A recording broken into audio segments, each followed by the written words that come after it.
While election day was peaceful in a break from the past, deadly violence on Wednesday against people protesting alleged vote rigging reminded many Zimbabweans of the decades of military-backed repression under Mugabe. Shortly before the Election Commission's announcement, a man who said he was the chief agent with Chamisa's opposition alliance claimed that they had not signed the election results and rejected them. Police asked him to step aside. Commission Chair Priscilla Chigumba urged the country to move on with the hopeful spirit of Election Day and beyond the blemishes of Wednesday's chaos. May God bless this nation and its people. Earlier Thursday, the ruling party and the main opposition group both claimed victory, deepening a political crisis that was worsened by Wednesday's violence in Harare as the military swept in with gunfire to disperse opposition supporters alleging vote rigging. The death toll rose to 6, with 14 injured, police said, and 18 people were arrested at the offices of the main opposition party amid tensions over a vote that was supposed to restore trust in Zimbabwe after decades of Mugabe's rule. The international election observers also urged the commission to reveal the presidential results as soon as possible, saying delays would increase speculation about vote rigging.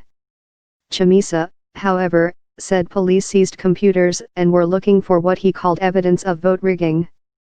The evidence already had been moved to a safe house, he said. Mnangagwa called for an independent investigation into Wednesday's violence, saying those responsible should be identified and brought to justice.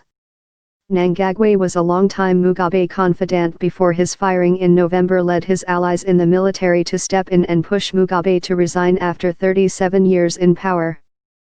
Thousands of jubilant Zimbabweans celebrated in the streets of Harare, greeting the military with selfies and cheers.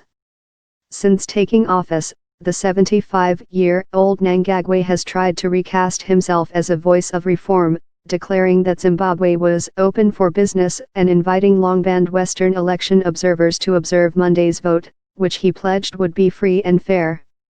While Monday's election has been widely judged as peaceful with a high turnout, the deadly violence that erupted on Wednesday brought back chilly memories of decades of repression under Mugabe.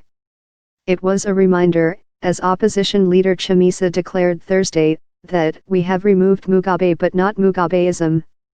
We are a peaceful nation, said 29-year-old Sifaz Gavanga of the latest chaos. We don't deserve the death we saw.